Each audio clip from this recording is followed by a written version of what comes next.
All right. Thanks for tuning in, folks. This is Hardheaded, as you just heard, I guess. I am Troy Trussell, your host today. With me, as always, is Matt Amos and Chet Sears. Today, we're going to... what are we going to talk about? We're going to listen to what's on... I just lost it there, guys. You sound like Matt all of a sudden. I like stuttered and like froze. I don't stutter. I'm very confident. Confident in your unpreparedness. Oh, wow. Anyway, we're going to hear what's on Matt's mind, and we're going to do the top 3 late night TV talk show hosts. So, Matt, let's get into it, man. What's on your mind? All right. I got a couple things. The first thing I want to touch on is... you only get one. No, I can do whatever I want. It's what's on my mind.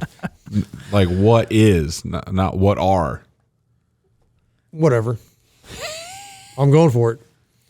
So today he's a schizo. I was introduced to a new way to make your coffee. So I went out and of course you two call me a coffee snob, but it gets way worse than me. It's not new. Carry on. All right. Okay. I'm declaring right now. No, not new. So I showed up to elk camp this year. Yeah. And, before I go out and I do all the shopping, so I bought, all kinds of coffee, and we've got, a Keurig up there, and they've got a regular coffee pot for grounds, you can do the drip. Yeah. The drip style coffee. Yeah. That most people are accustomed to. Yeah. And like I said, you guys call me kind of a coffee snob because I've got an espresso. Whatever, it gets way worse. But I look, and my buddy Chase was like, "Yeah, and have you ever seen these things? I got these things because I figured the guys might enjoy that, and I know Kevin probably uses it, and I know Kyle, I know he knows what it is, and so I go over and I look at it, and I'm like, what is this contraption?" Yeah. And it was like basically 2 flasks, a bigger one and a smaller one. And then it had some filters. And I was like, okay, what's the process? It's like, well, you put this filter in, and then you pour the water, through the you warm your water up, pour it through the filter. So basically you're filtering the water through the filter, and then you pour that into the smaller flask, and then you, put the filter back into the big one, fill it with your coffee grounds. And he goes, now some people will weigh the grounds that they're putting in there so they get the same amount every time. And then you take that heated up water, and then you pour it over the grounds, and then it drips through into this other flask. And I'm like, I'm lost. So keep going. So I don't need picture your, what kind of coffee pot do you have at home?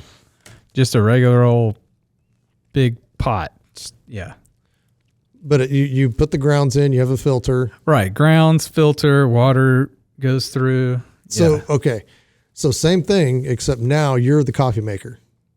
Are you drawing a schematic? Yeah. So you have like this glass thing here that you put a coffee filter in, and then you put your coffee in this. Right. And then you pour hot water over it, and then it fills up a reservoir with coffee. So it's a drip coffee pot. You're the coffee pot. But like you're now the coffee maker.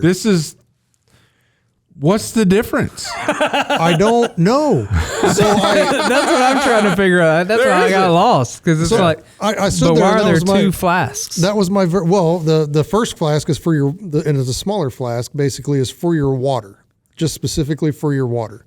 And you have to filter the water before you filter. You put it through the coffee. You can if you want to. if you want to, but you're supposed to charge the filter, I guess is kind of the theory behind that.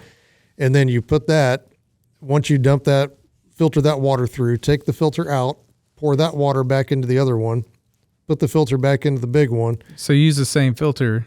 Yeah. Doesn't it make it? It's just water that went through it. Right, but doesn't it kind of wear it out? So then the ground? No. It's just, I guess it's called charging the filter. I don't. Yeah. Whatever. So that was my first question was, so I was like, essentially, now I'm doing all the work that I paid for the coffee maker to do. Right. What is the difference? Mm-hmm. And then, one of the things was, well, the water is actually supposed to be heated to, 160 degrees, and most coffee makers get it way hotter than 160, and it scorches the coffee and the coffee comes out bad. And I was like, well, if that's the case, why not just make it dial it back a little bit? Yeah. I was like, I could probably find a coffee maker that heats the water to 160 degrees. Matter of fact, I think my Nespresso, because I've always wondered, I was like, this isn't near as hot, as all these other coffee pots that I have. So I bet if I'm going to take a thermometer to it, I'm going to measure the instant read. I bet it comes out 160 right then, which may be why the coffee is better taste. Because I can see that being a factor in having whether it's good or not, or has a difference on the flavor of the coffee, is how hot the water is. I can understand that. But basically what they've done is they've marketed a way for you to feel snooty and special and high tech about your coffee when you're doing more work. I bet. Because the cheapest coffee pot I was able to buy, which we have at our deer camp, was like $19, like 18 something. And it's no timer, no, you put a filter in it and you turn it on. Turn on, just goes. You have the carafe. That's it. Like that's, you pour the reservoir or whatever. I bet this archaic method that you're speaking of, that there is nowhere online where you can buy this pour over system for less than an automatic machine that would do it on its own. I don't know. I'm just making a wager. But you're probably at least $20 on the small flask. You're probably 30 on the big one. Yeah. And then you got to have the filters, which are probably special filters that go into. There you go, one. Man. This is crazy. So is it to make it taste better? Some of these people are like, yeah, I think it tastes way better. And it's like, well, does it really, or have you psyched yourself into making it? How do they heat the water again? You have to heat it up. You have to find another source. You got to boil it or something? No. Boiling is way too hot, Troy. Did you not just hear what I said? You have to. Well, you have to stand over the stove with the thermometer to make sure it doesn't get over 160. So I have a water, like a heater thing that goes on I don't know, like a kettle, like a whatever. And then I've got temperatures on that I can heat to. So it's like, oh, this one's for black tea, this one's for green tea, this one's for this and this and this. So I can heat the water to a specific temperature. So I'm assuming that's the way you would want to do it. Mm-hmm. But boiling point 212. I didn't know that. Yeah. Oh yeah. So you could have just asked me. Well, I didn't want to interrupt. I got you. You could have asked me what is the boiling point? I would have told you. But so it's kind of like maybe my deer camp in a way, right? I've only got 40 acres. I put a lot of work into it. I've got a lot of pride that comes out of that little 40 acres. Mm-hmm. Does it? But is the hunting, the experience of the hunt, is it that much better than somebody else's place? For me, it is. Yeah, but somebody else. But for there. you, it's more special for you to hunt your place. Yeah. So I think it's all in your head. It's a mental game that they've tapped into that says, oh, well, I've put more work into making this coffee, so it has to taste better because I've done all this. Right. I poured in a figure 8 over the grounds instead of the filter, which why don't we just design a coffee maker that does a figure 8 if that's some sort of magic thing? I don't know. I don't get it. One of the things it does do, though, gets people to spend money. No, it causes arthritis in the joint of your pinky where you can't bend it anymore when you drink. It just pokes straight out when you take your sip out of your cup. That's an actual disease. It's called Pinkus Erectus. That's what this pour over coffee gets you. You want to stay away from that. Absolutely. So, and you can talk to guys about this, and they get very diligent in their argument that this is the best way to make coffee ever. The only one that I've heard that's close, when some people that have had this that really like this method say the only way that you can get better is if you do a French press. Yeah. And my wife can do a pretty good French press. I enjoy French press coffee. I've got one at the deer camp. But for me, it's polycarbonate, so you don't break it. I really don't see the difference. I'm with you. In the taste of the coffee. I really don't. And here's the I'm a morning coffee drinker. That's typically the only time I drink coffee in the day. Yeah, me too. And it's the first thing you get up, go make a pot.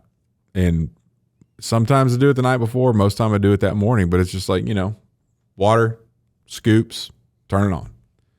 I don't want to think about how I got to stand at the stove and wait for this to heat up to whatever temperature, and then I've got to do this and filter that and charge this and do. Like, yeah, maybe for if I'm an afternoon coffee drinker, I'll go to that level of see how fancy I can make it. But in the morning, here's the thing: I spend the time. Here's kind of what I came down to is you've seen the movie In Time with Timberlake.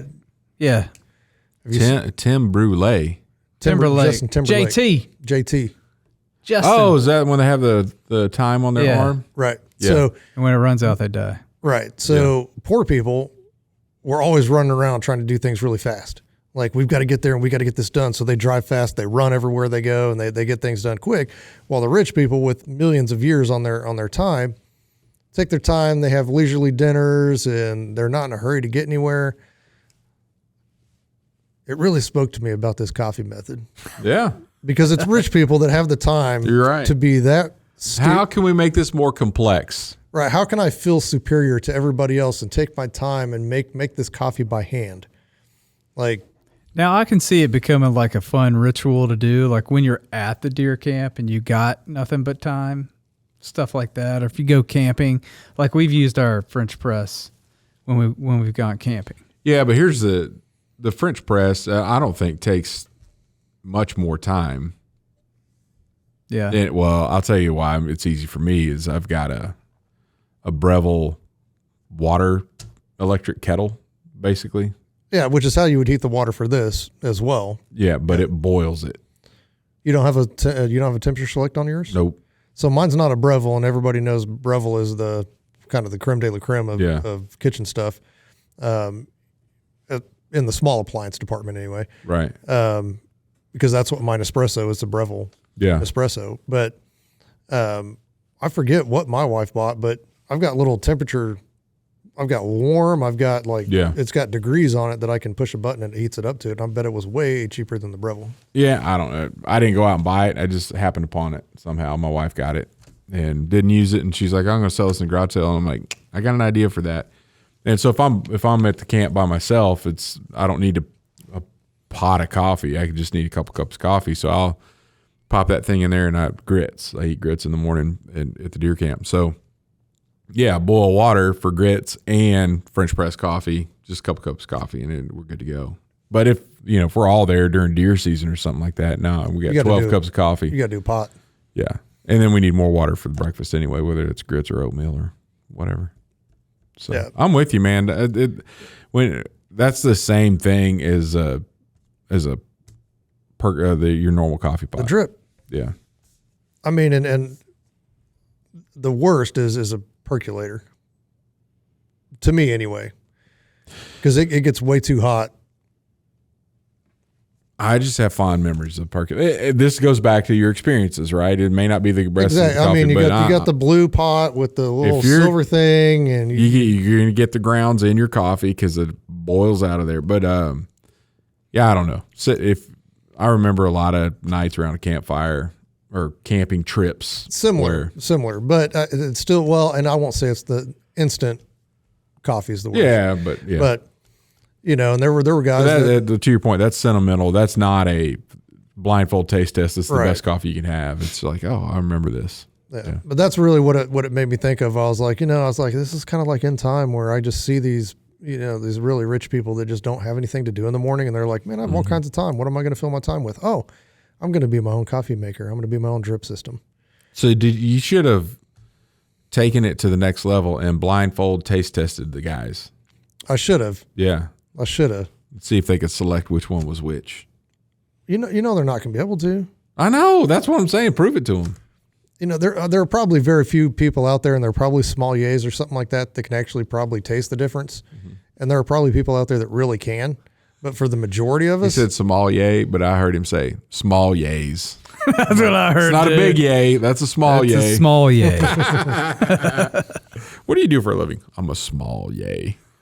Small yay. Hopefully one day I'll get promoted to be a big yay.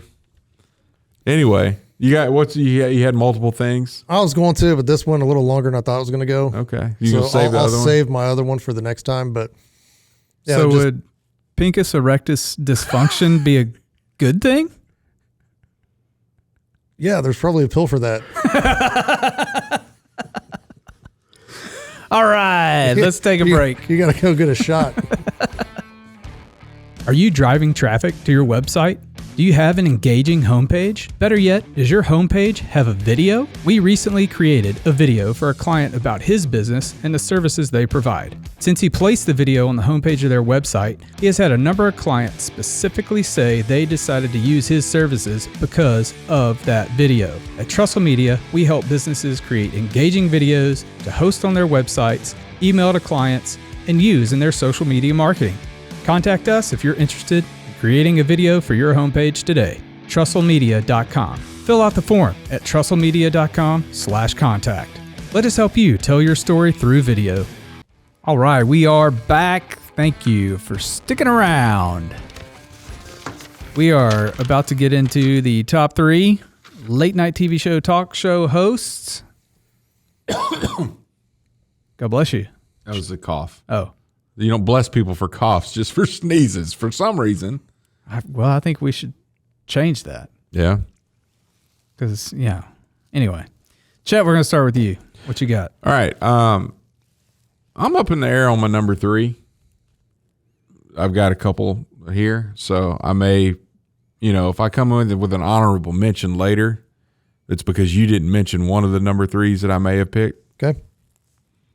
Craig Ferguson. Oh, Craig. Yeah. Yeah. Is he British or Scottish? Scottish. That's what I thought. All but for that stupid skeleton that he called Jeff. I wasn't a fan of that. Everything else, dude cracks me up. I think he's a great interviewer. I imagine they gave their guests a lot of alcohol in the green room because they're always kind of come out and are willing to, he does a very interesting way of interviewing folks to get a lot of things out. So entertaining. Number 2, Letterman, only when he goes on NBC. When he went to that's fair. When he went to CBS, it started getting horrible, and it went down to You know where I about couldn't what even year stand he did that? it was whenever Leno took over, so 90, 92, 93. Yeah, I'll fact check that. Yeah, well, Carson went to 92. Yeah. So I'm pretty sure that's when he went over. I'm not 100% sure. But when he was on the late show. 1993. You're almost there. Yeah. Then I was a fan of the NBC Letterman, and then it just got worse from that perspective. Great show. I like the Letterman too. But I couldn't stand his music guy. What was his Paul name? Schaefer? I couldn't stand Paul I like his Schaefer. music. He was funny, but he was just like He appreciated music. That dude, he could play. musically phenomenal. Yeah. Just his little quirky, but Letterman had a good play off of him. It kind of made fun of him a little bit. Well, and the way the drummer Anton was with the Dave and all the stuff, and he'd do all the and then he'd throw the blue cards into the background, and they did the glass shatter. Yeah. Number 1, Johnny Carson on the Tonight Show. He was on there for 30 years, 1962 to 1992. I used to, we only had one TV in our house growing up, and my folks would watch the Carson Tonight Show in the living room where the TV was. And where all that was positioned is all the chairs, couches, whatever, you had your back to the hallway where the bedrooms were. So if they were watching Carson and I'm supposed to be in bed, I could sneak out, slowly open my door and sneak out and sit in the hallway and watch Carson. And I got caught every now and then, but I was pretty stealthy most of the time and sneak out there and watch Carson at night. But I don't think I mean, if you look at everything that's going on today with how they're political and they're all telling jokes and trying to tear people down that don't agree with the left leaning points of view. You go back to Carson's day, it was about humor. It was like, well, what can I do to make people laugh at the end of the day? And how can I have fun with a guest? And a lot of the guests that were brought on back then weren't all just promotion events. It was like, hey, have this guy on, it'd be a lot of fun. I remember one of the coolest clips. I don't know if you, LeCount, Louisiana, that has Lee's Pies, like one of the famous, like a statewide, the pies at this town from the store Lee's. The guy that owned that was just a old guy that was famous in the state.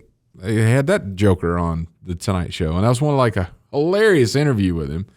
But he could just have the average Joe on or a famous person on and interview them and have a lot of fun and relax at the end of the day, end on a good note, which didn't really happen after this to that level, in my opinion. So that's why he's the king of late night in my top 3 list.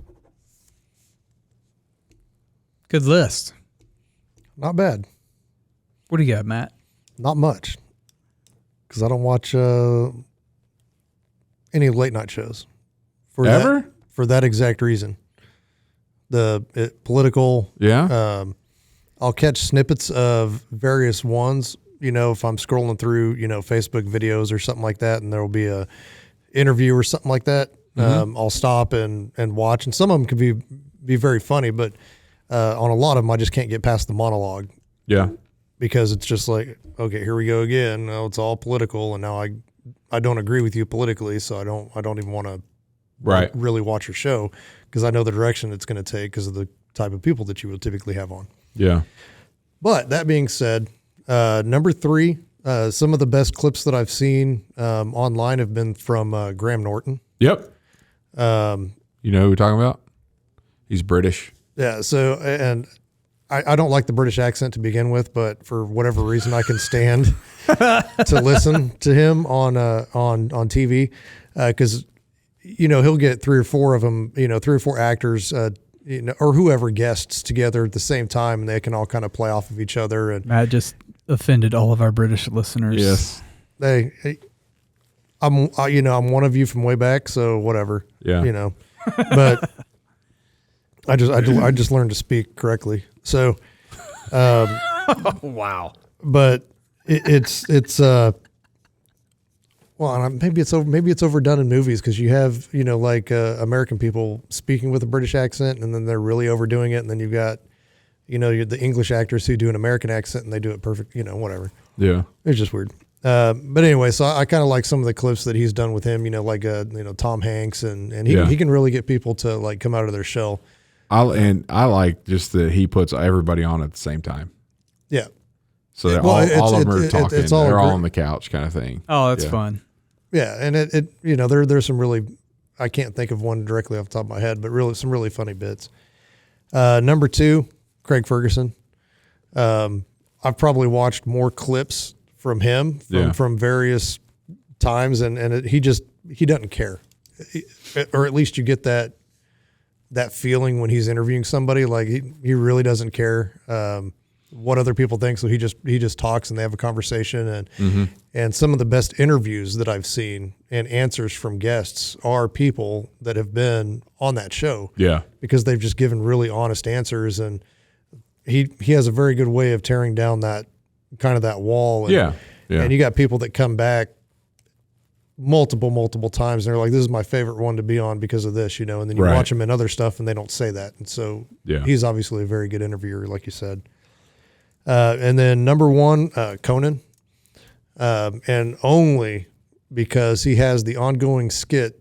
I don't know if he still does it with his, with that guy. I can't even remember his name, but he's maybe it's one of the producers or something like that, or it's his head producer guy, and he's always going into his office and he's never there. And so Connan goes on this mission to find him. Yeah, I know who you're talking about. Figure out, what's going on. And they go to Italy together one time. They go to Italy, they went to Japan, and he's telling, this guy's telling him that he's not pronouncing these words right. And then Conan just really makes fun of him. Yeah. And then, I used to watch Connan way back in the day. I'd catch an episode or two when he was late night. Yeah. With Andy Richter and Yeah. They had some really funny stuff going on back then. But Richter. Yeah. But ever since the in the year 2000, remember that? Yep. You ever see that? Oh my God, those were good. And I don't think they do those anymore. Well, I mean, it's past the year 2000. Right, but I mean, they got to figure out another 3,000, right? That was awesome. But those are. I'm gonna have to go look those up now because some of those are pretty darn good. Well, Matt, that's all three that I had in my honorable. The where I couldn't select the top three were Craig Ferguson, Graham Norton, and Conan O'Brien. So, and those are just the ones that have so many videos on YouTube, online, and I wasn't really old enough for Carson, so. I remember watching Carson at my grandparents' house if I was up late over there when my parents. I mean, in all honesty, he's probably more Lawrence Welk. That's. Oh my gosh. I can't believe he's not your number one. I used to watch him every night. Well, the only late night show, I only watched one really late night talk show host. I didn't watch a lot of late night TV. I'm normally in bed. Yeah, I'm either asleep or in my, teens and 20s. I was out partying, so I wasn't. No late night TV, huh? Wasn't watching TV, and if we were watching TV with a bunch of friends, we were watching movies or something. But my number 3 is Jimmy Fallon. He's got some really good stuff, really good clips.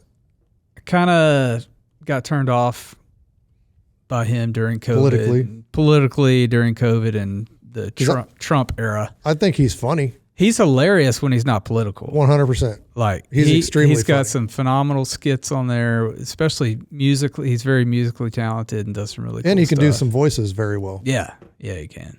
So Jimmy But Fallon. I can't watch him. Number 3. Number 2, my number 2 is David Letterman. Watched him. My mom and I probably watched him every night when I was in middle school and high school if we weren't doing something else. If we wasn't doing sports or something. Yeah. We were watching Letterman. And then number 1, Johnny Carson. He's just the king of late night, like you said, as far as I'm concerned. Even though you're young, you still recognize greatness. Yeah, I still remember him, and yeah. I mean, that's what everybody says, and I've seen some interviews with him, but they're just not as available as these other guys. There's a lot of them out there on YouTube now. There are. If you search for it now, does it just show up in your feed all the time? Who did Andy Kaufman go on? Was that Letterman, where he did his whole... He got kicked off a lot. Yeah. Right, but it was all staged, Yeah. they say. Letterman had some problems with some people. Yeah. But anyway. Letterman's got a new one out on Netflix called My Next Guest. Yeah. I've watched a few of them. That's actually pretty decent. He's a very good interviewer. It depends. Depends on who's interviewing. Yeah, and I really like the Peyton Manning episode of that one. I haven't seen that one was yet. Classic. I think I watched the Obama one. I can't remember the other one I watched. Yeah, go look up that Peyton Manning episode. I have to watch because I haven't watched it in a long time. Yeah, but I need to catch up. Yeah, like he I don't know, beer cans or something. He got some beer cans. They went to his old Ball State. They went to where Dave went to college, and he was setting beer cans up on a fountain to see if Peyton Manning could throw a football and knock him off. I don't know. Oh, that's awesome. Yeah. Well, he also shared my love of Pearl Jam because I used to love Pearl Jam back in middle school and high school, and he gave their stuff. And so Paul Schaefer was the guy that curated the musical guests. Okay. Yeah, so Dave had really good taste, but at the same time, like Paul was the one. So like Beastie Boys got their first nationally televised thing on Letterman. Was it Beastie? Yeah, where he messed up. The bass player messed up on Sabotage, but they went with it. Yeah. Yeah. But anyway, and they had Nirvana, and Home Dude, the bass player there, threw it up and hit himself in the face and like knocked himself out. Don't be a bass player on Letterman. I think that was on Letterman. I can't remember. Yeah. There was going back to Andy Kaufman. They did an interview with Letterman, and he did say that he goes, I knew everything that he was going to do. Like we had it was all planned out. They rehearsed. Yeah. So my anger at him was manufactured. Yeah. But it was to keep. I knew what he was doing, but nobody else did. Type of deal. And they kind of went into that in that movie where Jim Carrey played him, Man on the Moon. Yes, that was good. But this was a separate interview where Letterman was interviewed, and I can't remember what one it was, but he did this really long interview, and it may have been even a documentary of some kind that they did on Letterman, where he talked about a lot of his guests and who some of his favorites were, and it was a very good interview. I mean, he took that job very seriously, and some of the work that he did, I mean, I can respect that. I just never did watch him. Yeah. A good one of him, and kind of getting a little bit of that insight, is Comedians in Cars Getting Coffee with Seinfeld interviewing him. Yeah. And Seinfeld always picks a car that he thinks is appropriate for he actually used one of Dave Letterman's cars for the episode. And it was like they dropped a new engine into a Volvo station wagon. And that's one of Dave's daily drivers. Yeah. And it's like souped up, I've seen that heavy horsepower or whatever. That may have been part of where I got that information from, was that interview there. But he's done more. Yeah. Anyway, cool. Not a bad top 3. Kind of fun thinking about those things. Not a bad. A little blast from the past. Memory lane. Conan O'Brien. All right. What you got for us, Chet? Good word? Good word, shepherd. Coming to you with a passage out of John, the Gospel of John, chapter 10. Verse 7, let me give you a little background here on shepherds of the day. They would have, not everywhere, but like a refuge for the sheep, which would be a kind of like a pen built out of stone and a doorway, but there wouldn't be a door because it's not like a full structure and wood, all that kind of stuff. It's just they had a way to come in and out of it, and then it's just stone all the way around it. No roof or anything like that. And so that kind of makes, in context here, that'll make some sense here in just a second. So looking at chapter 10, verse 7, said, Then Jesus said to them again, he's talking to a group of people here, Most assuredly, I say to you, I am the door of the sheep. All who ever came before me are thieves and robbers, but the sheep did not hear them. I am the door. If anyone enters by me, he will be saved and will go in and out and find pasture. The thief does not come except to steal, to kill, and to destroy. I have come that they may have life and that they may have it more abundantly. So when he talks about being the door, typically the shepherd would sleep in that open area. So there's the sheep are protected on all the sides, and the only way in or out is that doorway, which isn't a door. But if the shepherd actually slept there, then he would prevent anything from getting in or getting out. They'd have to go over him, go through him. So when he says, I am the door, if you enter by me, you'll be saved, and you'll go in and out and find pasture. So basically what he's saying is that he's the one that's causing the protection for those sheep, those people that have chosen him. And anyone that's come before him has not come for protection, but come to steal and to kill and destroy. But the only reason that he is here is for his sheep to have life and have it more abundantly. So there's a lot to unpack here, and I'm not going to unpack it all. But if you think about the abundance that you can have in Christ, it's not on your own. It's being a part of a flock. It's being protected by the shepherd. It's being in and out, like you go to pasture and you come back and you're under his protection with the flock of sheep that's there that are his. And his goal is for you to have abundant life. Like that's his plan for you, is abundant life. And I know, when the lottery is gone sky high, like it has recently, and billions of dollars, we think about abundance and tangible things. I have big houses, big cars, lots of money, whatever else. But the abundant life that Christ is talking about is not how we view abundant life and possessions and wealth and all of that. It's the abundance of being shepherded by him, that we're going to be provided for. We're going to have that provision, that protection, and his desires for us is that we would have life and have it abundantly. And those that are not him do not want us to have life. They want to steal from us. They want to destroy us. They want to kill us. And that's not physically dying. All the evil one is just out there to make you. It's to take abundant life away from you. And that in and of itself, stealing that abundant life is death. It's just not productive. There's no relationship. There's no hope. There's no future. There's no life from that. So shepherd is the good word. Christ is our shepherd. He's the door that gets us into the protection, and he's the one that wants us to have abundant life. I like it. Yeah, there's so many cool things about the shepherd and sheep and how they follow the shepherd and in the Bible, and a lot of cultural things. Yep. As well. They're still doing it today. Yep. Thanks for listening to the Hardheaded Podcast. Don't forget to share this podcast with others to help us get the word out. Also, if you haven't yet, please rate and review the show. This helps our podcast show up in other people's suggested shows that may or may not have listened to us before. Thanks for listening, and we'll see you next week.